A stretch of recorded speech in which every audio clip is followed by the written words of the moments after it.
नमस्कार, स्वागत है आप सभी का। आप देख रहे हैं हमारा खास कार्यक्रम। आज हम बात करेंगे दो ऐसे पर्वों की जो सिर्फ धार्मिक नहीं बल्कि जीवन दर्शन है। मैं हूं आपके साथ प्रीति सिंह। आज हम बात कर रहे हैं कार्तिक पूर्णिमा और गुरु पर्व की। गुरु नानक देव जी ने कहा था, पवन गुरु, पानी पिता, माता धरत महत। यानी हवा हमारी गुरु है, पानी पिता है और धरती हमारी माँ है। ये कितना ही सुंदर संदेश है अगर हम इसके मायने गहरे भाव को समझें। यानी प्रकृति ही हमारी पहली पाठशाला है और पर्यावरण सबसे बड़ा धन। और देखिए, यही भाव कहीं ना कहीं झलकता है कार्तिक पूर्णिमा में भी, जब हम दीपदान, स्नान और दान के माध्यम से अपनी आत्मा और परिवेश दोनों को शुद्ध करने का प्रयास करते हैं। ये त्योहार हमें याद दिलाते हैं कि आस्था तभी सार्थक है जब वो समाज के काम आए। और इसी दिन आ रहा है गुरु पर्व, गुरु नानक देव जी का प्रकाश पर्व, जो हमें सिखाता है कि धर्म पूजा से आगे बढ़कर सेवा, समानता और मानवता का नाम है। इन पर्वों में एक सरल लेकिन अत्यंत गहरी शिक्षा जो आज भी हमारे समाज की रीढ़ है, वो छिपी हुई है। तो आज हम चर्चा करेंगे, और ये चर्चा इसलिए करेंगे क्योंकि हमारे समय का सबसे बड़ा संकट सिर्फ आर्थिक या पर्यावरणीय ही नहीं है, बल्कि आध्यात्मिक और सामाजिक दूरी भी है। युवा आज तेजी से बदलती दुनिया में दिशा ढूंढ रहे हैं और इन पर्वों में शायद वही रास्ता छिपा हुआ है, संवेदना, सेवा और साझा जीवन का मार्ग।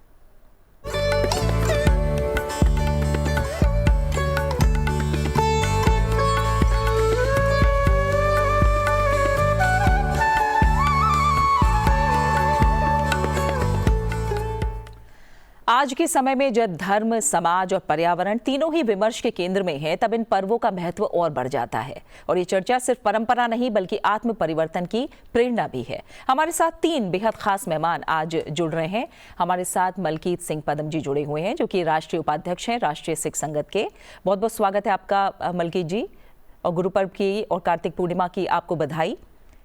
साथ ही रमेश कुमार पांडे जी जुड़े हुए हैं, पूर्व कुलपति हैं श्री लाल बहादुर शास्त्री नेशनल संस्कृत यूनिवर्सिटी के। आपका भी बहुत बहुत स्वागत है रमेश कुमार पांडे जी। साथ ही हमारे साथ कमलजीत सिंह जी जुड़े हुए हैं, एसोसिएट प्रोफेसर हैं दयाल सिंह कॉलेज, दिल्ली विश्वविद्यालय। आप तीनों को हुई गुरु पर्व और कार्तिक पूर्णिमा की मेरी तरफ से, संसद टीवी की तरफ से हार्दिक शुभकामनाएं। और संवाद को हम शुरू कर रहे हैं और हम ये समझने की कोशिश करेंगे कि क्या हमारे त्योहार सिर्फ परंपरा रह गए हैं या आज भी उनमें छिपी है एक नई दिशा, एक नई रोशनी। मलकीत जी, मैं आपके साथ शुरुआत कर रही हूँ। आप बताइए कि सिख समुदाय के संदर्भ में गुरु पर्व का क्या ऐतिहासिक और आध्यात्मिक एक तरह से मायने हैं, मतलब है, और विशेषकर गुरु नानक जी की शिक्षाओं का आज के समाज में क्या संदेश छुपा हुआ है। गुरु ग्रंथ साहिब में कहा गया, पवन गुरु, पानी पिता, माता धरत महत। अगर हम इस शिक्षा को ही आज के समाज और पर्यावरण के संदर्भ में देखें तो आपको क्या लगता है कि गुरु नानक देव जी का ये संदेश आज के युवाओं और हम सभी के लिए, आधुनिक जीवन के लिए क्या कुछ सीख दे रहा है? सबसे पहले तो मैं सब श्रोताओं को, देश और विदेश में जो लोग सुनेंगे इसको, उनको वाहिगुरु जी का खालसा, वाहिगुरु जी की फतेह। और गुरु नानक देव जी के प्रकाश पर्व की खुशी में सबको लख लख बधाइयाँ देना चाहता हूँ। उसके बाद आपने कही पवन गुरु, पानी पिता, माता धरत महत। गुरु नानक देव जी ने जो संदेश दिया, पवन का मतलब हवा, हवा को उन्होंने गुरु माना और पानी को एक पिता के समान माना कि पानी का इस्तेमाल इतना करना चाहिए जैसे पिता का सम्मान करते हैं, उसी प्रकार पानी का सम्मान करना चाहिए। और धरती को उन्होंने अपनी माता, आज भी हम कहते हैं भारत माता की जय बोलते हैं ना, तो धरती माता को भी उन्होंने प्रणाम किया और उनका बहुत उस्तत किया। तो इस संदर्भ में ये कहना चाहेगा, हमें गुरु नानक देव जी के दिए हुए जो संदेश है उनको पर पालन करना चाहिए। आज हम लोग पर्यावरण की कोई चिंता नहीं करते हैं, बहुत पर्यावरण में इतना खराब होता जा रहा है। जैसे पेड़ हैं, पेड़ों की सुरक्षा करना हमारा फर्ज है, नए पेड़ लगाना हमारा कर्तव्य है, परंतु हम पेड़ काटते तो हैं। उससे, पेड़ काटने से क्या होता है, पर्यावरण खराब होता है, हमारी आब हवा जो है खराब होती है। अगर हम पेड़ों की सुरक्षा करेंगे, उनको अपना मानेंगे, तो ये पर्यावरण जो दिल्ली के अंदर हम देख रहे हैं, कितनी धुंध, आज भी धुंध फैली हुई है, ये पर्यावरण नहीं होगा। फिर रहा पानी का, पानी की भी हमें, जैसे उन्होंने कहा पानी पिता, एक पिता का ऐसे आदर करते हैं, उसी तरीके से पानी का सम्मान करना चाहिए और पानी जरूरत के अनुसार इस्तेमाल करना चाहिए। ये नहीं कि अगर ट्यूबवेल लगा तो उसको बहाते रहेंगे, बहाते नहीं, पानी को भी बचाने की जरूरत है। और धरती माता की जहां तक बात है, धरती माता तो हमारी माँ है, हम उसको सबसे पहले गुरु साहब ने यही संदेश दिया कि भाई धरती रहेगी तो सब कुछ रहेगा। इस धरती माता से ही हमें, इसी धरती माता से जन्म मिला है इसी धरती माता से हमें खाने पीने को मिलता है, पेड़ पौधे। अगर धरती माता नहीं होती तो हम भी पैदा नहीं होते। आज गेहूं ना हमारे खाने के लिए आती है, चावल पैदा होता है, और हर चीज धरती माता से हमें मिलती है, परंतु फिर भी हम उसकी केयर नहीं करते हैं। जी। मैं सबको यही संदेश देना चाहता हूँ, गुरु नानक देव का पर्व है तो पानी को, धरती को और पेड़ों को, जिससे हमारा पर्यावरण शुद्ध, पानी भी ज्यादा नहीं बहाना चाहिए, जितनी जरूरत है उतना पानी का इस्तेमाल कीजिए, क्योंकि आने वाले टाइम में इतने पानी की समस्या हो जाएगी कि हमें पानी पीने को नहीं मिलेगा। अब तुम नहा के नहाते ना, 1 बाल्टी नहीं 10 बाल्टी में नहाते हैं। नहीं, पानी की बहुत सेविंग करनी चाहिए। मैं छोटा सा उदाहरण देता हूँ, टॉयलेट में जाते हैं बाथरूम करने के लिए, और उसके बाद 8 लीटर पानी हम टॉयलेट में बहा देते हैं। ऐसा नहीं होना चाहिए, पानी की सेविंग करनी चाहिए, डिब्बे से पानी डालना चाहिए। बस इससे ज्यादा नहीं कहूंगा। बाकी आप जो है, हमारे जो श्रोता हैं बड़े समझदार हैं, जो बात मैंने कही है उसको पर असर करेंगे, और गुरु नानक देव जी का जो संदेश है उसको घर घर में फैलाएंगे। जैसे गुरु नानक देव जी ने पूरी दुनिया के अंदर 4 उदासियों में उनके शिष्य थे बाला मर्दाना, उनको लेके पूरे संसार के अंदर उन्होंने, जहां तक उनकी पहुंच थी, गुरु नानक देव जी ने ये अपनी बिल्कुल जो उनकी सीख रही है उस पर हम आगे भी मलकी जी आपसे बात करेंगे। जो और सीख हमें मिलती है गुरु नानक देव जी के जो संदेश हैं उनसे, उस पर हम बात करेंगे। रमेश जी, मैं अब आपकी तरफ ये प्रश्न लेकर आ रही हूँ। रमेश जी, कार्तिक पूर्णिमा का वैदिक और शास्त्रीय संदर्भ अगर समझें, इसके मायने समझें तो वो क्या है, और इस दिन को हमारे ग्रंथों में किस रूप में देखा गया है, और आज के समय में इसका आध्यात्मिक अर्थ कैसे बदल रहा है? प्रीति सिंह जी, आपने सुना मलकित सिंह जी को। वस्तुतः हमारे जितने भी पर्व हैं उनका जो आध्यात्मिक महत्व है, धार्मिक महत्व है, उससे कम नहीं सामाजिक महत्व है। सामाजिक महत्व भी बहुत ज्यादा है, और समाज रहेगा तो सारा धर्म और अध्यात्म चलेगा। इसलिए सारे जितने भी पर्व हैं भारतीय परंपरा के, जितने भी उत्सव हैं, ये सब समाज से जुड़े हुए हैं, और समाज को अच्छी राह पर चलने के लिए एक अच्छा संदेश देते हैं। मैं पर्यावरण की बात हो रही थी, पर्यावरण के लिए भी ये बहुत महत्वपूर्ण उपदेश देते हैं। पहले तो आप देखिए, जो कार्तिक महीना है, ये ऐसा महीना है पूरे वर्ष में देखें कि इस समय न तो शीत ऋतु अधिक होती है, न ग्रीष्म ऋतु होती है। एक ऐसा सुंदर वातावरण होता है, और इस समय अनाज बोए जाते हैं। फल पैदा करने का यह वस्तुतः अत्यंत उत्तम ऋतुकाल होता है, इसीलिए इसको बहुत ही महत्वपूर्ण माना जाता है। पुराणों में तो इसको कहा गया है कि कार्तिके मास यः स्नात्वा विष्णो पूजां समाचरेत् सयाति परमं स्थानं यत्र विष्णुर्न वंचते। कार्तिकं नाम मासं तु सर्व पाप प्रणाशनम तस्मिन् स्नानं च दानं च जप होमादिकम शुभम। इस तरह से यह कार्तिक महीना स्नान के लिए, दान के लिए, अच्छा, और भगवान के अर्चन के लिए। आप देखती होंगी कि हर घर में, प्रायः हिंदू परिवार में, तुलसी पादप की बहुत विधिवत पूजा होती है कार्तिक माह के पहले दिन से। और एकादशी जब आती है शुक्ल पक्ष की, उस दिन का तुलसी माता का विवाह होता है, और पूर्णिमा के दिन उनकी विदाई की जाती है भगवान नारायण के साथ। तो एक पादप तुलसी है, जो हम तुलसी माता जिनको कहते हैं, हम एक पौधा कहें ये तो अच्छी बात नहीं होगी, लेकिन आप देखिए वो पूरी वनस्पति के प्रतीक हैं। उनका विवाह भगवान नारायण के साथ किया जाता है, और भगवान नारायण के साथ उनको रखा जाता है। शालिग्राम की शिला रखी जाती है, विधिवत उनका पूजन होता है, हवन होता है, और भरपूर मात्रा में गंगा स्नान के किनारे देखिए तो श्रद्धालु लोग प्रतिदिन प्रातः गंगा स्नान करते हैं कार्तिक मास में, और दूर दूर गांव से आते हैं स्नान करने के लिए। तो हमारी जितनी भारतीय परंपरा में 2 वस्तुता है, एक तो स्नान के जितने भी पर्व है अगर आप बांटें तो एक स्नान का पर्व होता है, दूसरा दान और भोजन का पर्व होता है। तो भोजन अभी बताया उन्होंने कि लंगर में अभी कोई जा रहे थे, तो लंगर की परंपरा बहुत अनादिकाल से रही, जिसको कि हमारे माने गुरुदेव नानक साहब ने भी बहुत अच्छी तरह से अपने उपदेशों में दिया। सब लोग एक साथ बैठें, उठें और खाएं। कभी एकाकी भोजन, अकेला भोजन करना हमारे यहाँ जो है उपदिष्ट नहीं हुआ। अकेला जो खाना खाता है वो पाप खाता है, इस जी। तरह का वेदों में उपदेश आता है। तो इसलिए सब लोग आप देखिए उपनिषद के जो मंत्र हैं जिसको हम भोजन मंत्र कहते हैं, सह नावतु सह नौ भुनक्तु सह वीर्यं करवा वहै तेजस्विनावधीतमस्तु मां विद्युषा वहै। तो गुरु और शिष्य दोनों मिल करके एक साथ भगवान से प्रार्थना करते हैं कि हे परमेश्वर परमात्मा, आप हम दोनों की, गुरु और शिष्य दोनों की रक्षा करिए और हम दोनों का पालन करिए, और हम दोनों के द्वारा पढ़ा हुआ जो ज्ञान प्राप्त किया गया है वो ओजस्वी हो, समाज के कार्य के लायक हो, लाभप्रद हो, और हम दोनों में कभी भी ईर्ष्या द्वेष न हो। बिल्कुल। यह भारतीय परंपरा है, जो परंपरा कार्तिक मास में अच्छी तरह से दिखती है, वैसे दिखती पूरे वर्ष में है। जी रमेश लेकिन कार्तिक मास ऐसा मास है जिसमें आपको बताया कि वातावरण बहुत शुद्ध होता है। दुर्भाग्य है कि इस समय हम जो है दुनिया भर के प्रदूषण से ग्रस्त हैं। भगवान ने हमें जीवन दिया तो हमें जीवन जीने के लिए सबसे ज्यादा आवश्यक जो पवन है उसको तुरंत साथ दिया और निःशुल्क दिया, शुद्ध हवा दी, और उससे बाद तुरंत जरूरत है पानी की, पानी शुद्ध निर्मल जल दिया हमें। लेकिन हमने अपनी कुबुद्धि के कारण, स्वार्थ के कारण हमने हवा को भी दूषित किया, हमने जल को भी दूषित किया।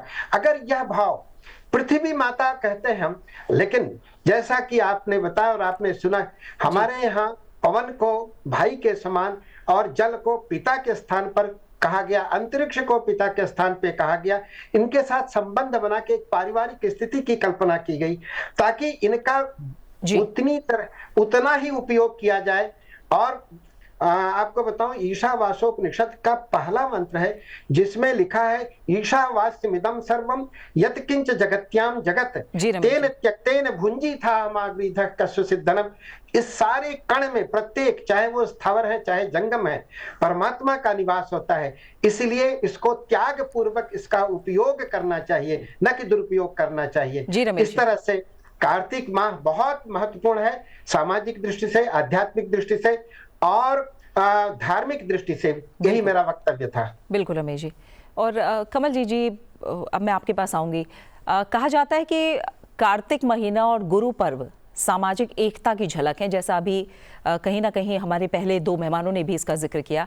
आपकी नज़र में इन त्योहारों के माध्यम से धार्मिक सांस्कृतिक समन्वय कैसे बनता है? और जब हम विश्वविद्यालयों और युवाओं की बात करते हैं, वहाँ इन परंपराओं के प्रति रुचि को और कैसे बढ़ाया जा सकता है? क्या शिक्षा, साहित्य या सांस्कृतिक कार्यक्रम इस कड़ी को और मजबूत कर सकते हैं? इस दिशा में और क्या हो सकता है?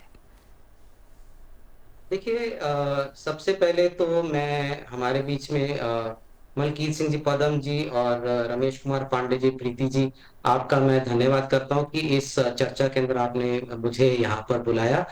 बहुत सुंदर प्रश्न है आपका। सबसे पहले तो ये है कि आज के समय में हमारी जो युवा पीढ़ी है वो शॉर्टकट के माध्यम में ज्यादा रहती है कि हमें रातों रात सारी चीजें मिल जाएं। तो अभाव किस चीज का है? अभाव इस चीज का है कि हमें प्रॉपर तरीके से उस चीज का अगर ज्ञान प्राप्त हो तो मुझे लगता है कि ये ज्यादा युवा पीढ़ी के लिए लाभदायक होगा। और अभी तक ये हो रहा है कि हमारे इन गुरुओं ने, हमारे इन पीरों ने, फकीरों ने इतने महान कार्य और इतनी उत्तम वाणी और इनका जीवन हमारे लिए जो आदर्श रहा है, लेकिन हमारे युवा पीढ़ी, क्या मैं ये समझ पा रहा हूँ कि हमारे तक भी वो सही माध्यम से पहुंच नहीं पा रहे हैं। सबसे पहले तो मुझे लगता है कि अब न्यू एजुकेशन पॉलिसी आई है, उसके अंदर बहुत कुछ जो है इसका समन्वय हुआ है, बहुत कुछ जोड़ने की कोशिश की गई है। तो सबसे पहले तो ये है कि आप देखिए, गुरु नानक देव जी को महान शिक्षाएं हैं, उसके अंदर वो सामाजिक एकता की बात करते हैं, उसके अंदर वो जो है औरत को समान दर्जा देने की बात करते हैं। अपने वाणी में कहते हैं कि सो क्यों मंदा आकिया जित जमे राजान, जिसने बड़े बड़े राजाओं को जन्म दिया हम उसका तिरस्कार क्यों करते हैं। और वो कर्म कांड या जात पात से जो है वो भेदभाव को नकारते हैं। तो मुझे लगता है हमारा जो आज की युवा पीढ़ी, जब हम भी विश्वविद्यालयों के अंदर जो पढ़ाई करवाते हैं बच्चों के, तो वो स्टूडेंट्स का, जो विद्यार्थियों का सर्वांगीण विकास होना चाहिए, ना कि सिर्फ उनका सिलेबस जो है हम लोग कवर अप करें। तो इसके साथ ही गुरु नानक देव जी ने देखिए महानतम जो वाणियां लिखी हैं, उसके अंदर जपजी साहब की वाणी बहुत महान है। उसके अंदर वो हुक्म का उपदेश देते हैं, या उसके अंदर वो रजा की बात करते हैं। हमारी आज की जो युवा पीढ़ी है उसमें हम भी शामिल हो जाते हैं, जो हम इस एज ग्रुप में आ चुके हैं। हम रजा में नहीं रहते, कुछ बुरा हमारे साथ हो जाता है। और एक देखिए बहुत बड़ी विडंबना हो रही है कि हमारा युवा पीढ़ी कई बार तो इस माहौल में चले जाते हैं, इस वो उनका मन उस तरफ को चले जाते हैं कि जिंदगी में कुछ नहीं रखा। क्यों? क्योंकि उसकी रजा, उसके हुक्म के साथ हम लोग नहीं जुड़ पाते, क्योंकि ज्ञान का हमारा अभाव है। अब आप ये देखिए कि जैसे लंगर की बात पहले चली है, लंगर का भाव जो होता है उसके अंदर कई भाव निकल के आते हैं। उस समय गुरु नानक देव जी ने 20 रुपए का लंगर चलाया, जो आज तक चलता रहा, कभी खत्म नहीं हुआ। उसके अंदर आप समान भाव से बैठते, कोई नहीं पूछा जाता है आप औरत हैं, आप मर्द हैं, आपकी जात क्या है, आपका धर्म क्या है, आप अमीर हैं, आप गरीब हैं। जब तक हम लोग ये उठना बैठना लंगर के माध्यम से, हमारे पास एक संदेश है, हम नहीं सीखते हैं, तो इस समाज को, इस राष्ट्र के अच्छे निर्माण के लिए हमारे बीच में जब तक समाज भाव नहीं आएगा, मुझे लगता है कि हमारे ये जो गुरु साहिबान या ये महान लोग हैं, इनकी शिक्षाओं का हम अच्छे तरीके से पालन नहीं कर पा रहे हैं। अब देखिए गुरु नानक देव जी ने अपना जीवन जो फकीराना अंदाज में, सहजता के अंदाज में, सरलता के अंदाज, बहुत संयम, आज के दौर में देखा जाए तो हमारा जो युवा पीढ़ी है उनके पास संयम नहीं है। 1 मिनट में उनको क्रोध आना या उत्तेजित होना ये आम बात होगी। क्यों? क्योंकि हम लोग इन शिक्षाओं के साथ जुड़ के ना, हम लोग आजकल न्यू जो टेक्नोलॉजी है उसके साथ जुड़ते हैं, हम सीमित हो गए हैं, हमारा ज्ञान सीमित हो गया है। मुझे लगता है शिक्षा नीति के अंदर या एक जैसे मैं अध्ययन अध्यापन के साथ जुड़ा हूं, मैं खुद एक स्टूडेंट हूं, मैं खुद एक विद्यार्थी हूं, तो हमारा फर्ज बनता है कि हम अपनी क्लासरूम को रोचकता के साथ भर के एक स्टूडेंट का सर्वांगीण विकास करते हुए ये शिक्षाएं हम लोग उनको दे कि देखिए हमारी इतनी महान विरासत है जिससे कि हम लोग अपने जो है समाज का सुंदर निर्माण कर सकते हैं। जी जी। और मलके जी, जब जैसा आपने भी बताया कि गुरु नानक देव जी की जो शिक्षाएं हैं, जैसे सेवा, समानता और शांति, वो आज के सामाजिक और राजनीतिक वातावरण में क्यों और ज़्यादा प्रासंगिक हो रही हैं। वहीं जब हम गुरुद्वारों और सिख संगठनों में गुरु पर्व के दौरान होने वाली जो मुख्य परंपराएं हैं, जब उनकी बात करते हैं, जैसे प्रभात फेरियां हैं, अखंड पाठ है, लंगर है, इनका सामाजिक और नैतिक महत्व आप कैसे जाहिर करेंगे? और गुरु पर्व के समय जो लंगर और सेवा होती है वो समाज के सबसे कमज़ोर वर्गों तक कैसे पहुंचती है, और क्या आज के समय में हम ये कह सकते हैं कि इसे और स्ट्रक्चर्ड मॉडल के रूप में आगे बढ़ाया जाना चाहिए?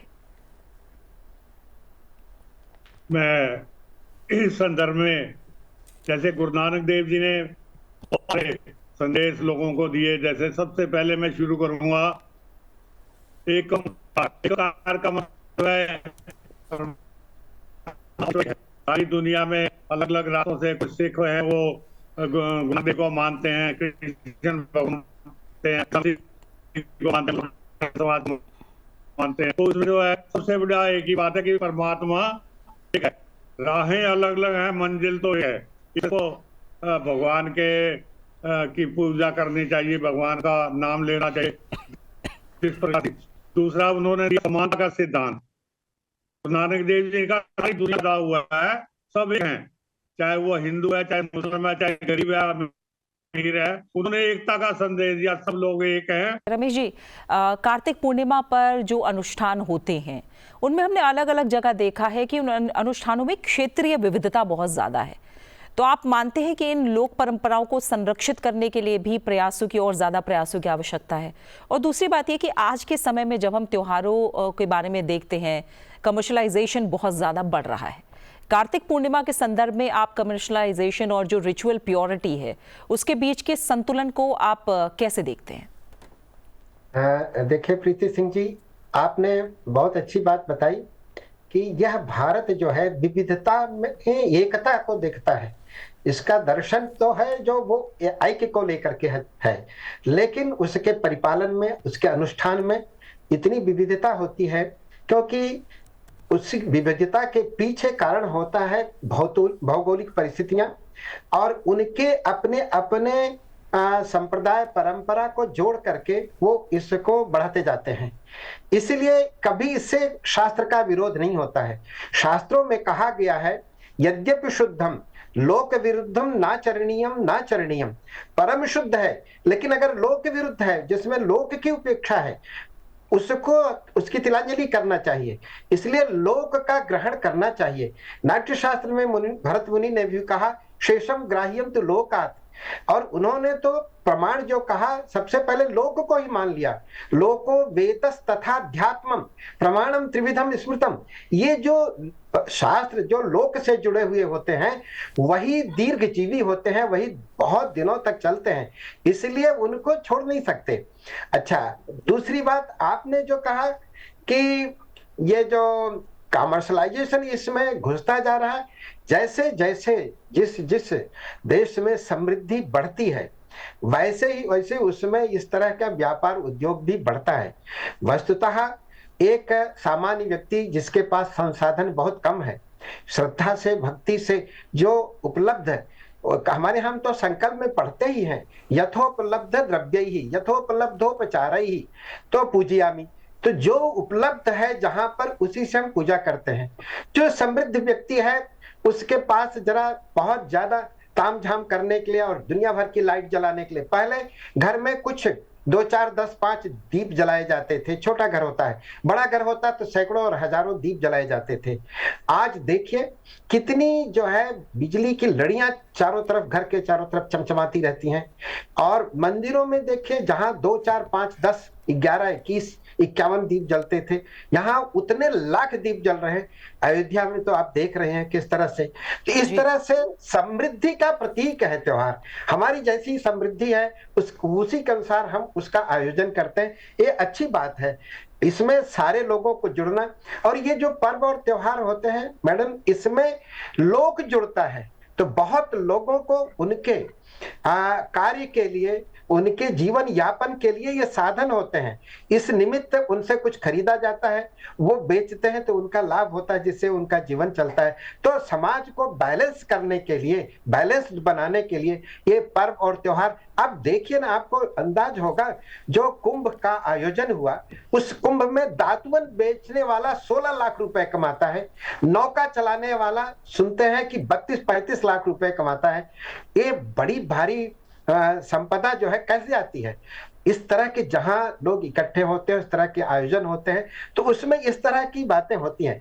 इसमें बहुत व्यापार घुस जाने से कुछ ज्यादा गड़बड़ नहीं होना है, हाँ, लेकिन ज्यादा केवल व्यापार ही होता रहे और मुख्य कार्य हमारी श्रद्धा छूट जाए और हम जो है केवल लौकिक संसार में ही घूमते रहें, आध्यात्मिकता छूट जाए, तब कष्ट की बात होगी, तब चिंता की बातें होती हैं। लेकिन हमारे जो गुरु लोग हैं वो इस पर दृष्टि रखते हैं, ध्यान देते रहते हैं। आवश्यकता पड़ने पर कुछ न कुछ, वहां तो विष्णु पुराण में कहा है, बल्कि हमारी जो धार्मिक संहिताएं वहां कहा है, तुलसी दलेन जे भक्त्या पूजयन्ति जनार्दनम कार्तिकेय मास ये भक्ता ते यान्ति परमाम गतिम।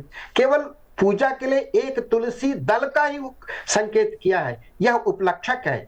तुलसी दल के द्वारा पूजन, मतलब पूजन में षोडशोपचार पूजन है। वो सारे पूजन केवल तुलसी दल से नहीं होंगे, और सारी सामग्री संभार सब होंगे, लेकिन प्रधानता तुलसी दल की कह दी है। तो जिसके पास कुछ नहीं है, केवल तुलसी दल और गंगा जल देकर के पूजन कर सकता है। जिसके पास सामग्री है, वो आभूषण चढ़ाना है भगवती को, तुलसी माता जी को। जिसके पास सोने चांदी के हैं, वो सोने चांदी के आभूषण से पूजन करते हैं। जिनके पास वो नहीं है तो माला फूल चढ़ा करके पूजन करते हैं। पूजन में, भक्ति में, श्रद्धा में कोई कमी नहीं होती है। साधन थोड़ा बदल जाते हैं, तो यह भारत है, भारत की ये विशेषता है। यहाँ राजा भी पूजा करता है और रंक भी पूजा करता है, और दोनों को उस पूजा का एक ही लाभ होता है, मोक्ष की प्राप्ति होती है या पुण्य लोक की प्राप्ति होती है, भगवत प्राप्ति होती है। तो श्रद्धा भाव होना चाहिए, यही इसका अभिप्राय है। और हमें लगता है कि व्यापार बाजी से कुछ बहुत ज्यादा नुकसान नहीं होना। हजारों हजार वर्ष से ये परंपराएं चलती आ रही हैं और लोग श्रद्धा से मग्न होकर के करते हैं, परम आनंद को प्राप्त करते हैं। बिल्कुल, बिल्कुल, मेरा यही बिल्कुल रमेश जी। और कमल जी मैं चाहूंगी छोटा आप रिएक्शन अगर दें कुछ और पहलुओं पर। हम जानते हैं कि जो कार्तिक पूर्णिमा और गुरु पर्व जैसे त्योहार हैं, और जैसा आप लोगों ने कहा कि जो आज का भारत है, आज का देश है, उसे कहीं ना कहीं सिटीजनशिप, कंपैशन और कोएग्जिस्टेंस की प्रेरणा तो ये पर्व दे ही रहे हैं। लेकिन इससे अलग अगर शहरीकरण के इस दौर में देखें तो नदी स्नान है, दीपदान है, सार्वजनिक आयोजन है, उनके अपने चैलेंजेस भी हैं, इकोलॉजिकल या सोशल चैलेंजेस भी ये अपने साथ कहीं ना कहीं लाते हैं। तो आपके मुताबिक सस्टेनेबल सेलिब्रेशन के क्या उपाय हो सकते हैं? बड़े धार्मिक आयोजनों के समय जो क्लीनलीनेस है, क्राउड मैनेजमेंट है या सेफ्टी के भी मुद्दे ऐसे हैं जिन पर और हम बेहतर तरीके से काम कर सकते हैं। तो इन्हें संतुलित कैसे किया जा सकता है ताकि श्रद्धा और व्यवस्था दोनों साथ चले? मुझे लगता है कि देखिए, सबसे पहले तो सभी के मन में इतनी अपार श्रद्धा और खुशी होती है कि अपने वेग को रोक नहीं पाते हैं। सभी घरों से बाहर निकलते हैं और अपने अपने तरीके से सारे लोग इसको सेलिब्रेट करते हैं। तो इसके अंदर क्या होता है, मुझे लगता है कि जैसे इन चीजों को नियंत्रण करने के लिए सबसे पहले तो जो बम पटाखे हैं, है ना, इन चीजों को हम लोग सीमित कर सकते हैं। या हमारा जो बहुत बड़ा एक रूट होता है जिसे नगर कीर्तन के माध्यम से हम लोग करते हैं, उसको संकुचित कर सकते हैं। और मुझे लगता है कैलकुलेशन थी, मैं इसको ऑथेंटिक तो नहीं मानता हूँ। जब ये शीशगंज साहिब से जो कल नगर कीर्तन निकला है नानक प्याऊ तक, लोग ये कहते हैं कि जो रास्ते में स्टॉल लगते हैं प्रसाद के, कई बार 500-500 करोड़ का प्रसाद वहां पर जो है वितरित कर दिया जाता है। मुझे लगता है उसके बदले हमें शिक्षा का लंगर लगाना चाहिए। और वो जो उसके बाद में कुछ लोग उस प्रसाद को लेते हैं, पेट भर जाता है, आधा वेस्ट करके फेंक देते हैं। उससे जहां पर हमारे अन्न की वेस्टेज होती है, उसके साथ ही मुझे लगता है वहां पर एक गंद भी इतना पड़ता है। वो बात अलग है कि पीछे पालकी साहब आते हैं, लोग झाड़ू लगाते हैं, लेकिन वो सीमित वो उसके जगह पर होता है। और जो जगह जगह गुरुद्वारा से है, वहां पर जो हम लोग उसको सेलिब्रेट करते हैं गुरुपुरब को, मुझे लगता है कि एक जगह पर इकट्ठा ना होकर के जो है अलग अलग जगह पर हम लोग अगर उसको बांट लेते हैं, तो उससे भी क्या होगा कि सड़कों पर जाम लगना, ये चीजें बहुत कम हो जाएंगी। और इसके अलावा जो एक साउंड पॉल्यूशन की बात आती है, मुझे लगता है कि एक ही तरीके से अगर एक ही जगह पर माइक सिस्टम लगा हो तो वो भी ठीक है। कई बार क्या होता है कि रास्ते में इतने तरह के माइक लगे होते हैं स्टॉल्स के ऊपर भी, तो यहाँ का इधर नहीं समझ आता है, वहां का वो भी पॉल्यूशन, केवल हम लोग धुएं का पॉल्यूशन ही समझते हैं। साउंड पॉल्यूशन भी इससे जिसके साथ हमारी मानसिक अवस्था डिस्टर्ब होती है। तो मुझे लगता है वो भी एक तरीका है। दूसरा ये है कि आज की डेट में जी, बहुत समाज के लोग ऐसे हैं जिनको की शिक्षा की जरूरत है, या जिनको की और तरह के रोजगार की जरूरत है, या जिनको ये घरों में कई बेटियों की शादी की जरूरत है। तो ये जो हमारा लंगर है, कहीं ना कहीं हमें वहां पर भी डाइवर्ट करना चाहिए। ये कॉन्सेप्ट जो है सर्वत का भला, जी। तो तभी हमारा क्लियर होता है जब हम कुछ चीजों को सीमित कर देंगे। तो मुझे लगता है इसके साथ जी। जो है हम लोग इस चीजों को सीमित करके अपने गुरुपुरब को बहुत अच्छे ढंग से सेलिब्रेट कर सकते हैं। जी, और इसी के साथ चर्चा का समय यहीं पूरा हो रहा है। मलकीत सिंह पदम जी, रमेश कुमार पांडे जी और कमलजीत जी, आप तीनों मेहमानों का बहुत बहुत शुक्रिया मेरे साथ इस चर्चा में जुड़ने के लिए। तो आज की इस चर्चा से एक बात साफ है, स्पष्ट है कि कार्तिक पूर्णिमा और गुरु पर्व केवल परंपरा नहीं बल्कि जीवन का वो दर्शन है जो हमें संवेदना, सेवा और समरसता की ओर ले जाते हैं। गुरु नानक देव जी की वाणी और हमारे शास्त्रों के सूत्र दोनों यही कहते हैं कि मानवता ही सबसे बड़ा धर्म है। जब हम दीप जलाते हैं तो वो सिर्फ अंधकार मिटाने के लिए नहीं बल्कि अपने भीतर की रोशनी जगाने के लिए भी होता है। यही इन पर्वों का सच्चा अर्थ है, स्वयं को बेहतर बनाना और समाज को साथ लेकर चलना। और दर्शकों से अंत में हम यही कहेंगे कि त्योहार सिर्फ मनाने की चीज़ नहीं बल्कि समझने की चीज़ भी होते हैं। इसी संदेश के साथ आप सभी को कार्तिक पूर्णिमा और गुरु पर्व की हार्दिक शुभकामनाएं। आप बने रहिए सनसेट टीवी के साथ। नमस्कार।